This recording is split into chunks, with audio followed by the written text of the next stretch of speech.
Bonjour et bienvenue dans cette deuxième vidéo. Donc pour vous présenter un build dans le jeu World of Warcraft et pour guerrier spé arbre. J'ai décidé de faire une deuxième partie pour les builds afin d'aborder des sujets un petit peu plus secondaires, à savoir les glyphes et les statistiques. Donc, dans un premier temps, je vais vous présenter un peu les glyphes que j'utilise et les glyphes que je trouve les plus intéressantes. Et notamment ces deux glyphes-là, qui pour moi sont très très importantes dans ce build-là, du moins. Donc la première, c'est la glyphe de témérité, hein, qui permet d'augmenter la durée de témérité de 50%. Et là où c'est intéressant dans le build, c'est que ça permet d'avoir accès à une autre forme de dégâts que le burst. C'est-à-dire témérité, c'est très puissant comme technique pour un pic de dégâts prononcé mais court. Et avec cette glyphe cumulée avec Avatar, ça permet d'appuyer un peu plus sur un pic de dégâts prononcé et un DPS stable et relativement élevé par la suite, quoi. Et aussi avec la technique maîtrise de la rage, ça permet une certaine synergie, c'est-à-dire avec maîtrise de la rage, vous réduisez le temps de recharge de témérité, et avec la glyphe, témérité dure plus longtemps. Du coup, il y a une vraie synergie qui est intéressante et rentable en termes de dégâts, quoi. L'autre glyphe que je vous conseille fortement, c'est glyphe de la puissance de résonance. Qui permet en fait à coup de tonnerre de faire 50% de dégâts en plus. C'est intéressant du point de vue où on peut l'utiliser en mono cible et elle apporte vraiment des dégâts intéressants en mono cible pour son coût en rage en fait, hein, parce qu'elle coûte que 10 de rage et elle apporte des dégâts très très intéressants, quoi. De plus, en multi-cible, elle devient carrément indispensable, quoi. Elle va beaucoup augmenter vos dégâts multi-cibles et un peu augmenter vos dégâts mono-cibles, quoi. Du coup, dans l'idée du build, hein, si vous vous rappelez, bon DPS mono-cible et bon DPS multi-cible, quoi. Du coup, elle rentre parfaitement dans cette dynamique et c'est la raison pour laquelle je vous la conseille vivement et que moi-même je lâche. Ensuite, la troisième glyphe, c'est vraiment une glyphe qui n'a pas d'intérêt concret, hein. C'est vraiment une glyphe de confort, hein. Moi, j'ai pris une génération de rage supplémentaire sur la charge. Je vais en profiter pour lancer un donjon. Le temps d'explication, ça me permettra de faire une observation concrète du build comme d'habitude, hein. Du coup, cette glyphe-là, c'est une glyphe de confort, parce que j'ai trouvé que en rage, et quand vous la jouerez, vous aurez sûrement cette sensation, ça, en arme, pardon, vous aurez aussi cette sensation, c'est que les dégâts instantanés sont relativement élevés, mais parfois vous avez un petit problème de rage et vos dégâts sont instables, quoi. Et du coup, je trouve qu'avec cette génération de rage supplémentaire, ça lisse un peu, ça évite un peu d'avoir des temps morts et en gros des attaques disponibles mais qu'on ne peut pas utiliser parce qu'on n'a pas assez de rage, quoi. Je trouve que ça contourne un peu le problème, alors pas entièrement mais un peu. De ce point de vue, elle est intéressante, quoi. Et ensuite, vous avez les glyphes mineurs, donc le glyphe de cri d'intimidation pour empêcher les mobs de s'enfuir quand vous utilisez le FIR, hein. Donc assez pratique pour éviter des agros massives et mortels. Et la deuxième glyphe qui est pour moi très très importante, c'est la glyphe du défenseur subtil. Elle est intéressante parce qu'elle vous permet de switch en posture défensive et de ne pas générer d'aggro supplémentaire. Et c'est pratique pour les tanks avec qui vous jouez, et c'est pratique d'une manière générale. Ça vous empêche de prendre l'aggro et de mourir. Et ça favorise aussi, en fait ça, comme ça, passer en posture défensive n'a plus vraiment d'inconvénient. À part diminuer votre DPS un peu, il n'y a plus vraiment d'inconvénient, quoi. Vous pouvez vraiment switch sans contrainte en posture def pour diminuer les dégâts que vous recevez, quoi. Donc voilà pour les glyphes. Donc pour appuyer un peu sur cette glyphe de confort, hein, qui est pour moi une option parmi les autres, j'ai essayé deux autres options que j'ai trouvées intéressantes et que je vous conseille si vous cherchez des alternatives. C'est la glyphe du cri de ralliement qui permet en fait d'avoir un drain de vie quand vous utilisez cri de ralliement. Et c'est intéressant parce qu'en spé-arme, comme le dégât instantané est élevé, ça vous permet que quand vous l'utilisez, de récupérer beaucoup de vie, enfin un nombre de vie conséquent très rapidement, quoi. Ce qui parfois peut empêcher de mourir et de ce point de vue c'est pratique, quoi. Et notamment dans l'utilisation générale de cette technique, où en général on l'utilise quand tout le monde prend des dégâts, ça permet d'apporter quelque chose, de soutenir un peu vos healers. C'est-à-dire tout le monde prend des dégâts, mais tout le monde récupère 15% de vie, et vous pouvez récupérer des points de vie supplémentaires avec les dégâts que vous faites, quoi. Du coup elle est intéressante. Et l'autre glyphe, c'est par le fil de l'épée, qui permet de prolonger l'effet de fil de l'épée, hein, à chaque fois que vous utilisez frappe mortelle. Et dans ce build là, en même temps que vous allez prolonger l'effet, vous allez diminuer son temps de recharge, parce que vous dépensez de la rage avec frappe mortelle. Et du coup il y a une synergie intéressante pour résister plus longtemps et avoir ce temps de recharge plus souvent disponible, quoi. Il doit peut-être avoir d'autres combinaisons intéressantes, malheureusement j'ai pas pu tout tester, et c'est la combinaison de glyphes que je vous recommande, que j'ai trouvé la plus efficace dans toutes les situations d'une manière générale, quoi. Ensuite on va faire un petit point sur les statistiques, hein. Alors en fait, moi je vous conseille de pas rechercher des statistiques en particulier dans un premier temps. Euh, Juste rechercher la force au maximum. Par contre, il n'y a qu'une seule statistique qu'il faut absolument éviter, hein, que je vous déconseille fortement, c'est l'armure bonus. Ne prenez pas cette statistique, elle sert vraiment vraiment à rien, quoi.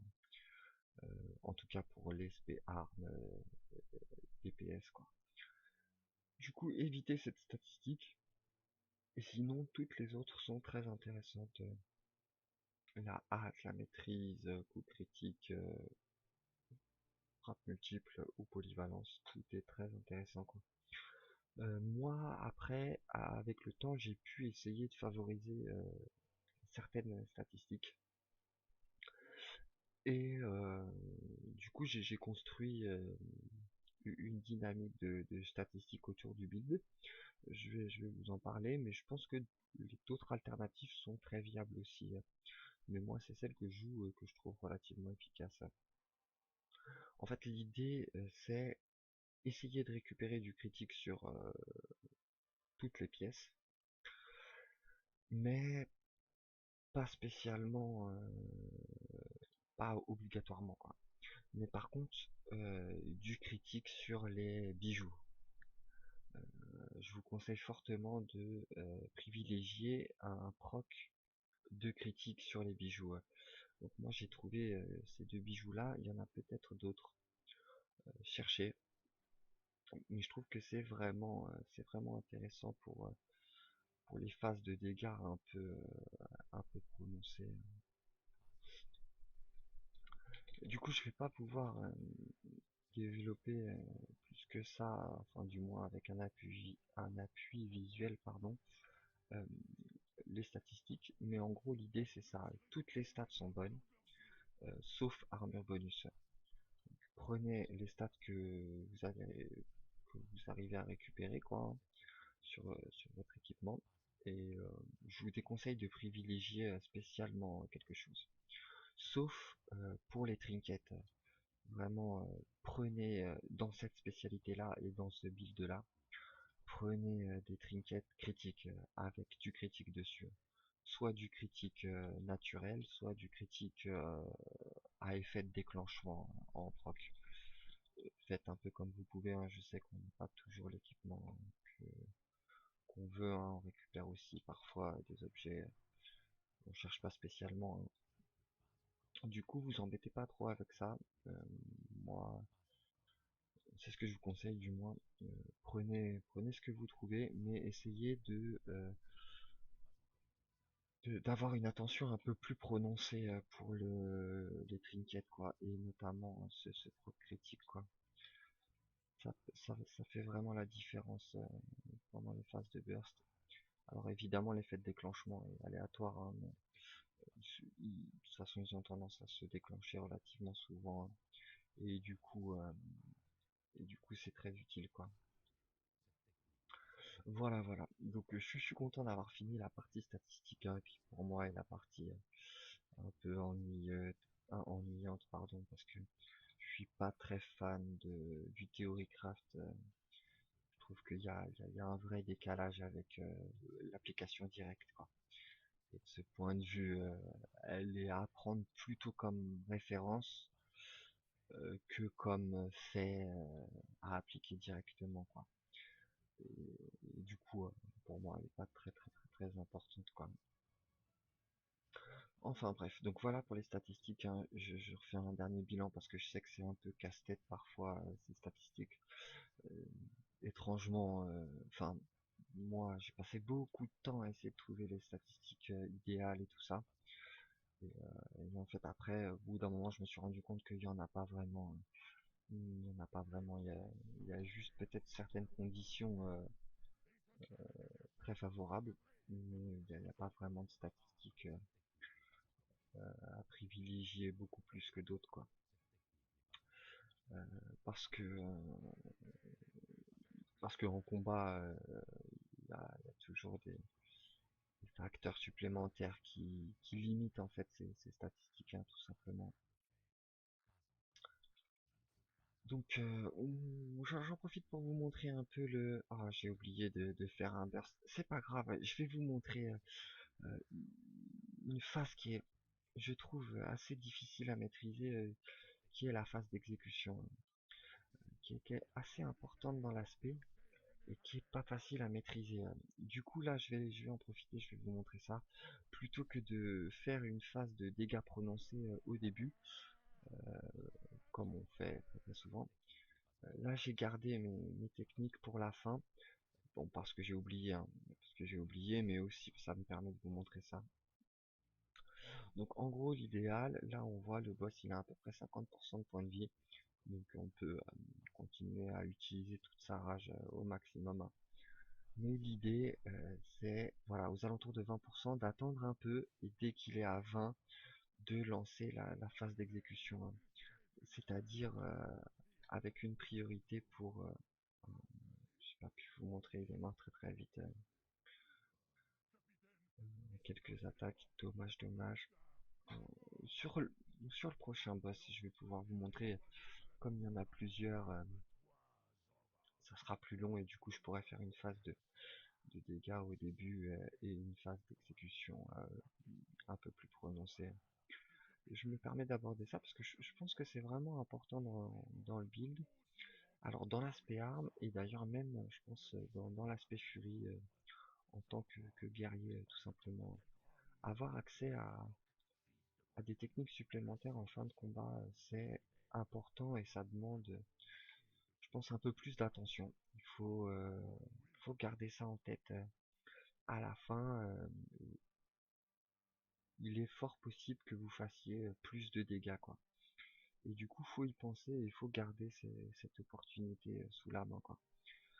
Après, c'est peut-être un point de vue, mais pour moi, c'est important, hein. Parce que après, vous verrez hein, quand vous ferez des raids et tout ça. Parfois, les combats à la fin sont tendus. C'est, vous êtes limité par le temps, quoi. Et du coup, c'est là où les classes avec des techniques de finish, hein, tout simplement, prennent leur importance, quoi. C'est pour ça, Il faut toujours garder ça en tête, c'est très important pour la classe, quoi. Là, j'en profite pour faire un changement de sujet un peu, hein. On peut apprécier les possibilités du build, hein. Je fais un focus mono-cible sur un mob principal et je fais beaucoup de dégâts aux mobs aux alentours, quoi. Et c'est super pratique, c'est super pratique. Il n'y a pas beaucoup de classes qui ont cette opportunité et pas beaucoup de builds non plus. C'est vraiment le point fort de ce build et de cette spécialité aussi d'ailleurs. C'est ça, comme vous avez pu le voir, hein, j'ai pu infliger des dégâts importants au mob principal et neutraliser beaucoup de petits monstres autour, quoi. Et du coup c'est vraiment pratique et utile pour votre groupe, quoi. Groupe ou raid par extension. Donc là on est toujours dans la même idée, hein. Vous voyez, je fais un focus sur une cible principale que je tue là par exemple, mais les autres ont été très affaiblis pendant ce temps-là, quoi. Du coup, euh, du coup c'est parfait, quoi. Je peux faire un focus et faire du dégât de zone, quoi. Les deux en même temps, quoi. Vous allez voir si vous avez l'habitude du jeu, c'est très intéressant, quoi. Bah là, malheureusement, rien de spécial, c'est pour ça que j'en profite pour réfléchir un peu s'il y a quelque chose d'intéressant que j'aurais découvert récemment et que je pourrais vous présenter ou partager. Mais là, il n'y a pas grand-chose qui me vient à l'esprit. Euh,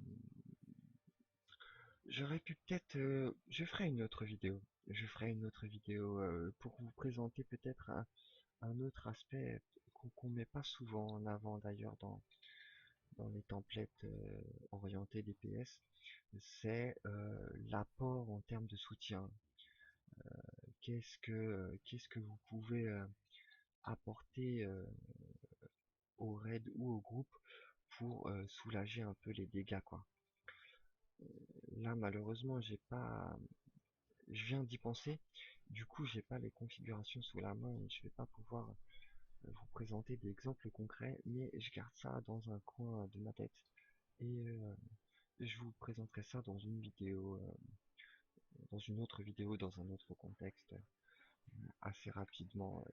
Et croyez-moi, c'est pas un sujet qui manque de matière, hein. Il y a vraiment de quoi faire, hein. Gardez ça en tête, hein. En guerrier spé arme dans ce build-là, vous pouvez vraiment apporter du soutien à votre équipe, quoi. C'est possible, il y a vraiment de quoi faire, quoi. Bon, après cet apartheid, hein, on va se concentrer sur les boss. Donc là, comme vous voyez, ah, j'ai pas eu le temps, dommage. Il y avait une bombe à tuer, et avec le cleave, j'ai failli la tuer, mais je l'ai pas eu. Donc là, c'est un exemple pas très démonstratif. Et c'est juste parce que j'ai mal fait la manip, hein, mais ça reste possible. J'attends que le mob finisse sa protection, et puis vous allez voir, on va retourner dans une de ces phases un peu hybrides, hein, et très intéressante, qui est je fais des dégâts sur une cible et j'affaiblis grandement les autres. Bon, là, j'ai pas eu de chance, il a refait sa protection. Du coup, on va attendre un peu que la protection disparaisse. Ah mince, il l'a posé sur un autre. C'est pas grave.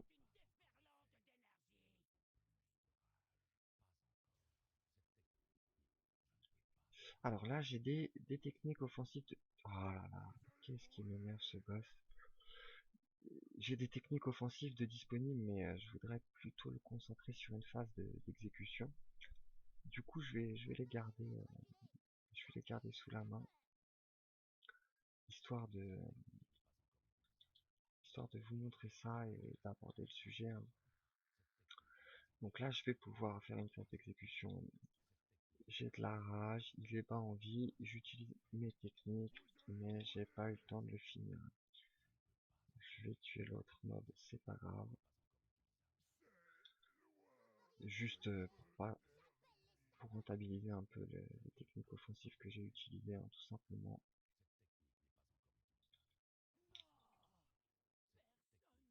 J'ai pas bien fait les manipulations et c'était peut-être pas démonstratif, peut-être autant que je l'aurais souhaité, mais c'était l'idée principale.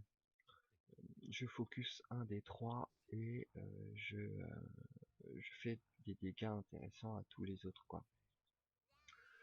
Et c'est très utile d'une manière générale parce que j'ai remarqué parfois dans les groupes, vous allez voir, essayez, je sais que c'est pas facile, mais essayez de garder votre calme, mais des fois vous allez voir les focus sont très peu respectés, voire pas faits du tout. Des fois c'est très très dur, quoi. Les gens n'ont pas une vision parfaite du combat. Moi non plus, hein. Mais ça a un effet exponentiel.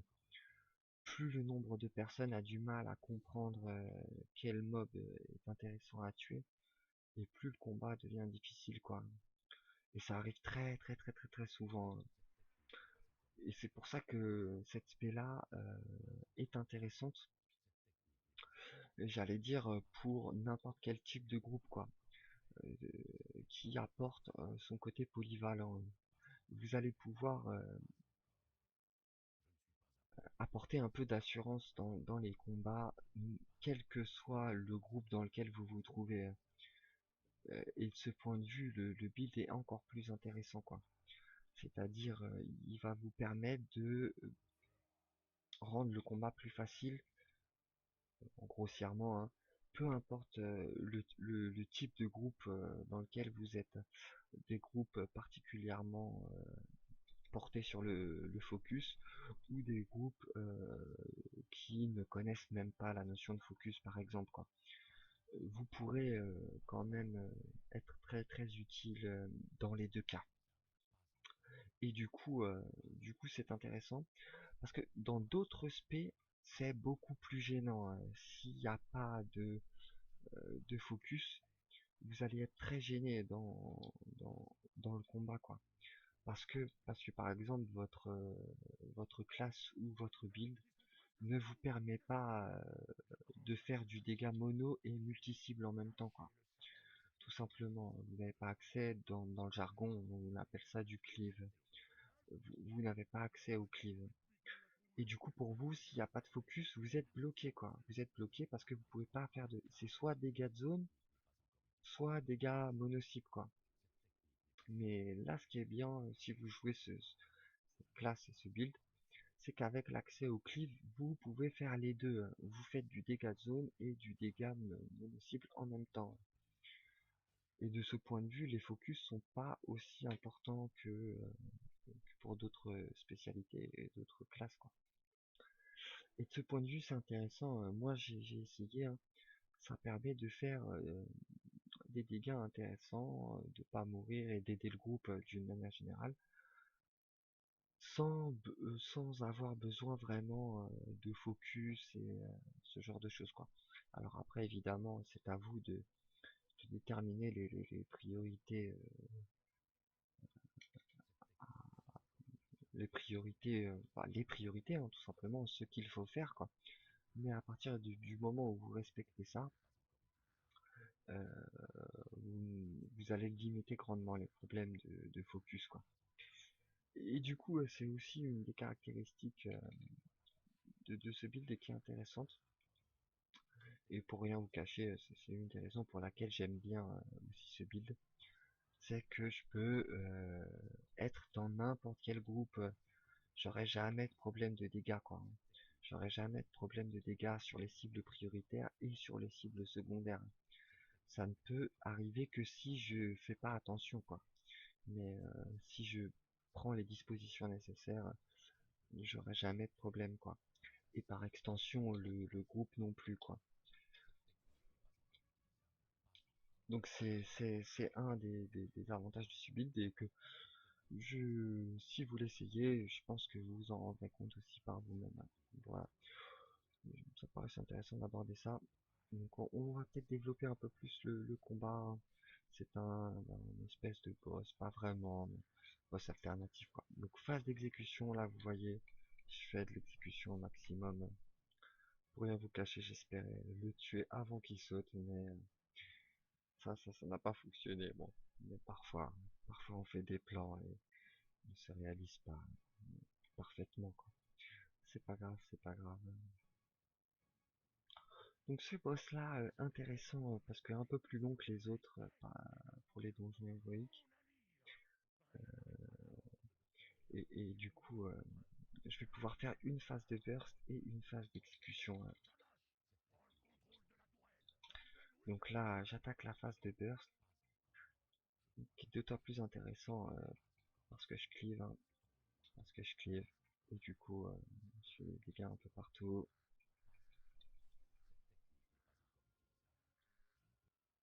Donc on va essayer de finir celui-là hein, avant la fin. Je vais même pousser jusqu'à faire une petite phase d'exécution. Ah, j'ai pas eu le temps, dommage. J'aurais dû peut-être un peu plus forcer sur les dégâts. J'ai pas fait attention.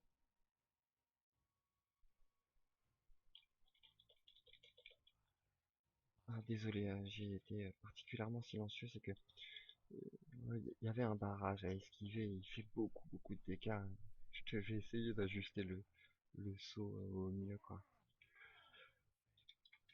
Et du coup ça a troublé ma concentration, ma faculté à parler hein, tout simplement. C'est pas grave. Donc je vais récupérer mes cooldowns, mais je connais un peu le timing du combat et je sais que je peux pas l'utiliser maintenant. Il va forcément avoir un autre barrage. Du coup, je vais le garder pour la fin. Et ouais, non, je vais pas pouvoir l'utiliser pour la phase d'exécution. À moins que, mais a priori, ça va pas être possible.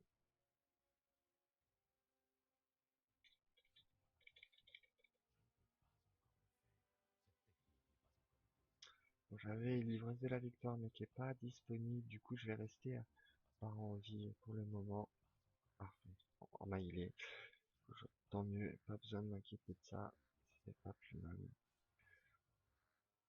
J'ai peut-être. Allez, je la tente. Une phase d'exec, ça devrait être possible. Donc là, vous voyez, hein, je suis plutôt bas en rage. La phase d'exécution va pas être très puissante, mais c'est pas grave. Hein. L'exécution a un gros bonus dégâts, surtout dans cette spé. Du coup, la technique en elle-même est puissante. Donc un peu court, dommage. C'est aussi de l'appréciation, mais bon, comme j'espère vous le savez, hein, il y a des fois, il y a du critique, des procs, trinkets, quelques facteurs qui font que c'est pas garanti tout le temps. Voilà. Donc j'espère que cette vidéo est intéressante. Et puis moi, de mon côté, ça m'a permis d'essayer de. Je vous présenterai une troisième vidéo plus portée sur l'assist de raid, l'assist de groupe. Qu'est-ce qu'on peut faire avec ce build pour soutenir un peu le groupe ou le raid d'une manière générale. Voilà. Donc je vous dis à bientôt pour ce prochain thème, cette prochaine vidéo. Et je vous souhaite une bonne journée.